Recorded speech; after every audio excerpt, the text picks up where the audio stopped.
maybe it's time to accept that you are the problem. And I know nobody wants to hear that. I'm the problem. I'm doing something wrong. I gotta fix this and fix that. You don't want to hear that. But the truth is, you've been trying to elevate yourself as a person and you're trying to do better, and you're not acknowledging that you are, in fact, the problem. It's not gonna work. If you keep getting in what feels like the same scenarios and you're getting the same outcomes every time, you're the common denominator every single time. So maybe it is you, and that's okay. That doesn't mean that you're a bad person. It doesn't mean that you're inadequate. It just means that there's a lot more that you need to embody as a person, and that's okay. And that's why I'm here. I'm gonna let you know why you're probably not elevating. If you're a person that is passionate about becoming a better person and you want to do it, or you've been doing it and you feel like it's not working, I'm gonna let you know some of the reasons why it may not be working. And it's okay. You got this. You're gonna get there. So, one, when you begin this journey, I'm letting you know now, you have to lead with love. If you're already going into this and you're shaming yourself, just judging and criticizing yourself, picking yourself apart, and the work that you're doing is not going to be productive, because you need to come from a place of understanding that you've been through things that have made you the way that you are, understanding why you continue these toxic cycles and patterns that you're trying to break. You need to come into it with love for yourself, saying, I'm doing this because I love myself and I want to be better, not I'm doing this because I'm shaming myself and I'm an awful person. And whenever you're talking to yourself, whenever you're reflecting, talk to yourself like you're talking to that little kid that's in you, because that's really who you're talking to. That's the one who's hurting. That's the reason why you're continuing all these patterns that you no longer want to continue, because that little kid in you is hurting. They need someone to see them, someone to be patient with them. They need someone to understand them. Why don't you do that? You know, see yourself, don't judge, just try to understand and say, okay, this is why I do this, because I went through this similar situation. It made me react like this. I developed this coping mechanism because of that. Really get to the root of the problem and approach it with love. That's honestly, I think that's step 1. You have to approach it with love if you want the work that you're doing to be productive.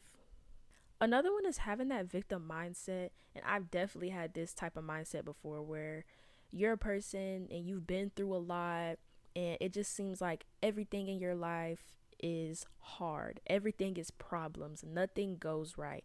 And you get this victim mindset where you're like, nothing goes right for me.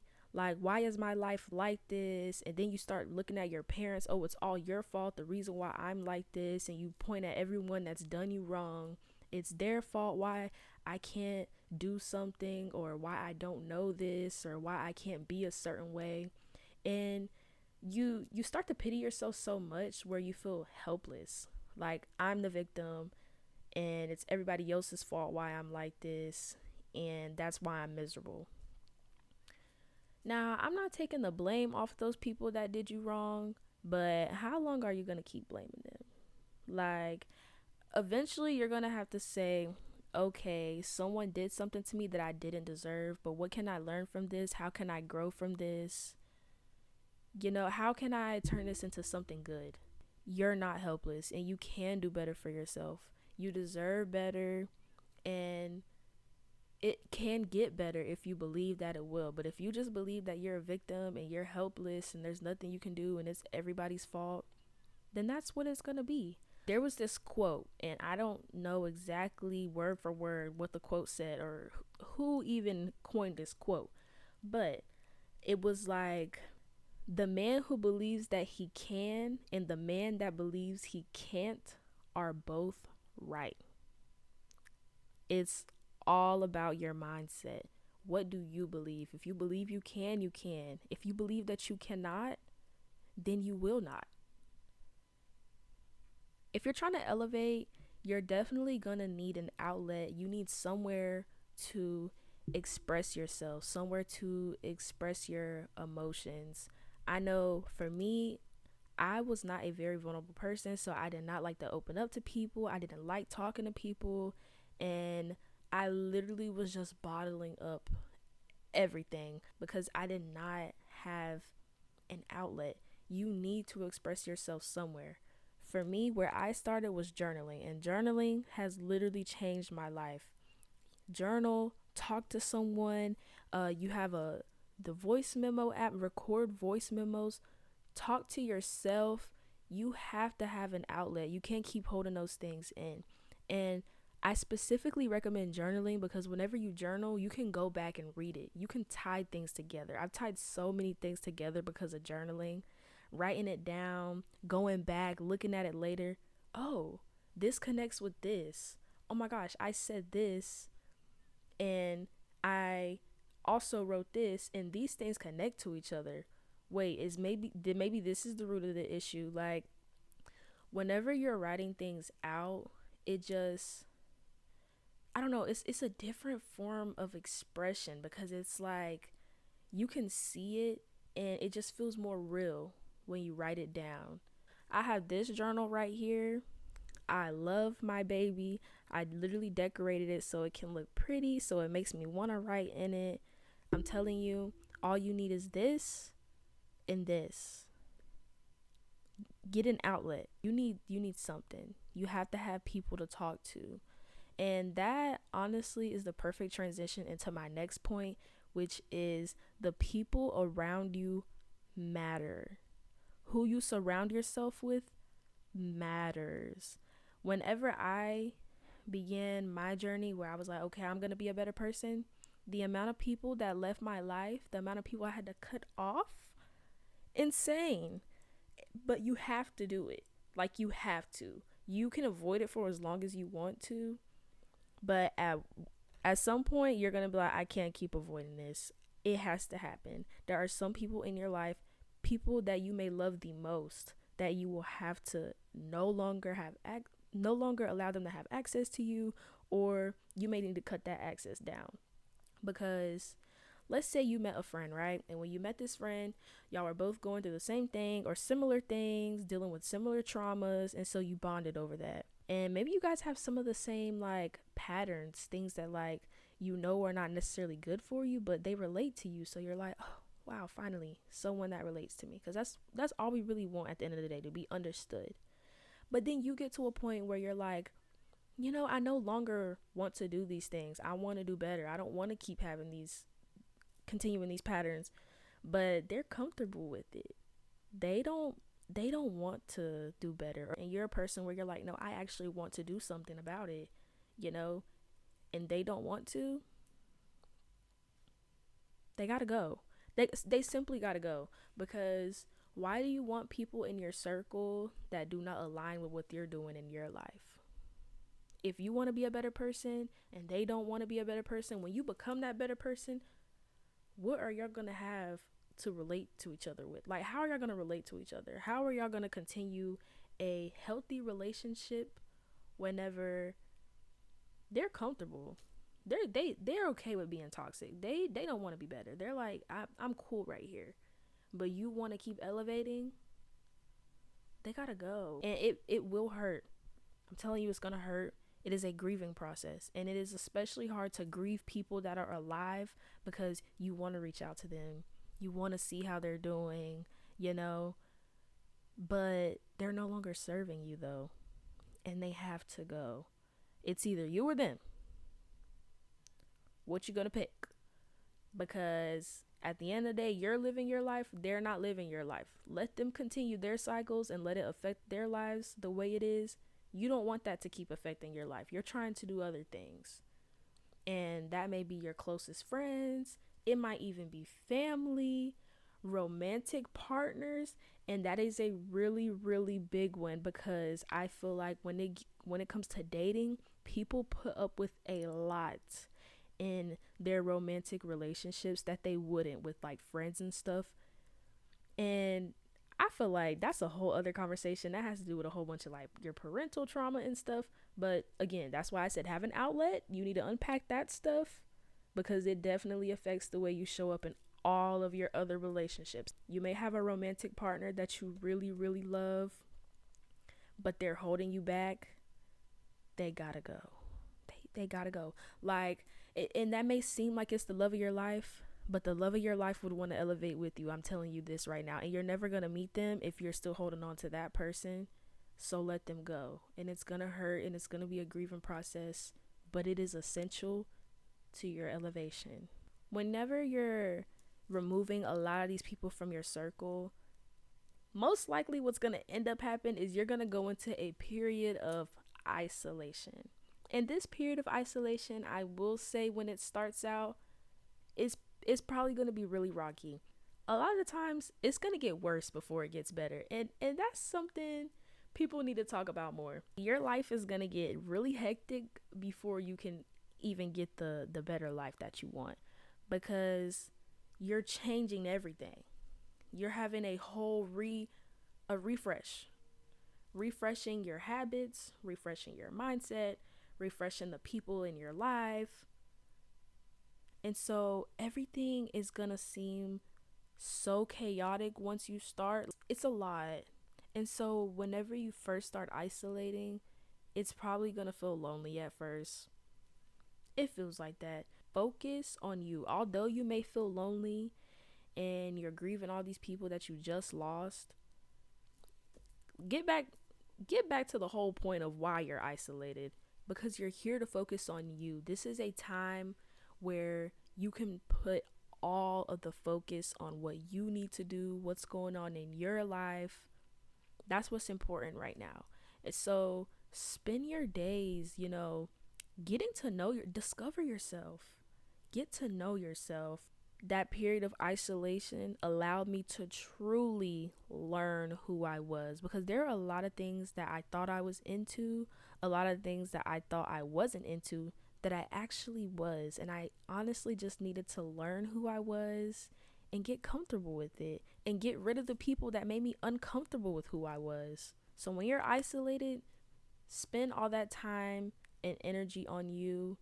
No one else matters, because it's going to start with you. Whenever you're trying to elevate, everything is going to start with you. If you're trying to look for people that are more trustworthy, you're going to have to start with building trust with yourself.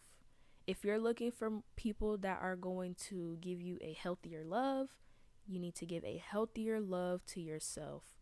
Literally anything that you're searching for out of life, better opportunity, it starts with you. You have to give it to yourself first before you can receive it from anybody else. During that period of isolation, this is also a great time to educate yourself. There were a lot of things about me that I did not understand because I was not educated about it. I knew that I was a sensitive person because I felt it inside of me. My emotions were always heightened and were constantly getting affected by things people said or things that people did, because I was a highly sensitive person, but I did not understand. I didn't have the emotional intelligence to really work through it. And so I did a lot of reading during that period of isolation. I did a lot of educating myself, learning about emotions, learning about how they affect you, how to deal with them. And honestly, it helps a lot. It helps a lot understanding things like that, because then you can understand what's going on in your brain. There's nothing worse than not understanding what's going on inside your own mind. Like, sometimes you may need outside resources to really know what's going on. I'm going to show a few books that I've read that has helped me understand myself more as a person. First off, I have to start with the infamous 4 Agreements. I know a lot of people talk about this book, and it's because this book is the truth, y'all. Like, it's because this book is really that good.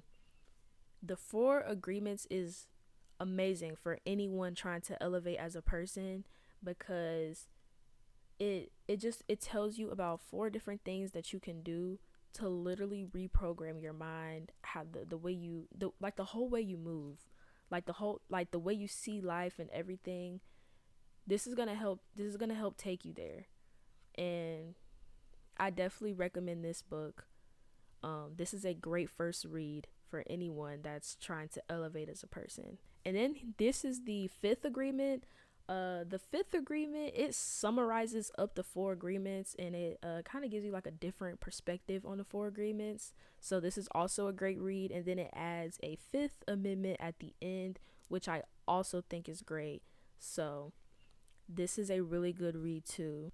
This book right here, Psychic Empath by Kimberly Moon.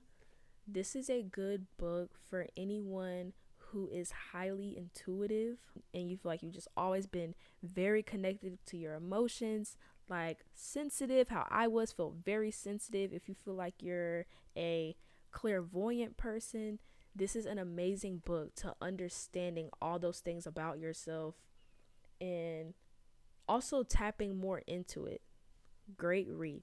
Great read. Another book I have is All About Love by Bell Hooks. I I love this book because this book, it it really talks about love, and it gets in depth about love. Like, it talks about so many different aspects when it comes to loving a person, what a healthy love is, what toxic love looks like, and why society has accepted that toxic version of love because of the media that we see, because of the patriarchy. So much. Like, this book really dives into all that. I think this is a good book to read if you are on a elevation journey, a self-love journey, you're trying to learn how to love you and those around you better. This is a good book. My last recommendation is Sacred Woman by Queen Afua. Listen, we love Queen Afua over here. We love her. So this is a great read if you want to connect more to your femininity, in a spiritual aspect, just mind, body, spirit, all that. This book is amazing. I'm trying to figure out how to summarize this book, and I can't even, because there's so much in here. It tells you about different practices that you should be doing, foods you should be eating. It gives you like historical information. It's a really great book. Like, we got meditation here. It talks about altars, how to set up an altar. It's it's good. Like I said, you trying to focus on yourself and tap into that energy. Good book. Another important thing that you should definitely keep in mind is to give yourself grace. You are essentially relearning everything. It's like a child. Whenever you were a kid, you learned how to love through the adults around you, the people around you. They taught you how to love. So if you feel like the way that you were taught how to love is not healthy and you're trying to relearn, you're basically a kid relearning how to do something. So you have to give yourself grace. You have to be patient with yourself because this is a very timely process. Let me show you in this book right here. In the beginning of this book, it says, I wrote this. I am fully dedicated to starting this spiritual journey and healing all parts of me. This was June 31st, 2021. So really I started in 2020, but the year 2021 was it was a year where I got really serious about it. Like, all of 2020 I spent it basically like telling myself I want to be better and do better, but then continuing cycles. And 2021 was the year where I got uncomfortable with continuing those. I was like, I had done so much like reprogramming in my mind that I was like, okay, my actions need to catch up to where my mind is. And so I wrote that in 2021, and I did not actually feel true like happiness or peace until 2023. So when I say be patient, I mean be patient. It is a timely process. It's going to take time, and I'm still learning so much as I go. I'm just finally at a point where I can learn through peace. I have peace of mind. So I'm learning with love, and you can do the same thing. Just be patient and give yourself grace.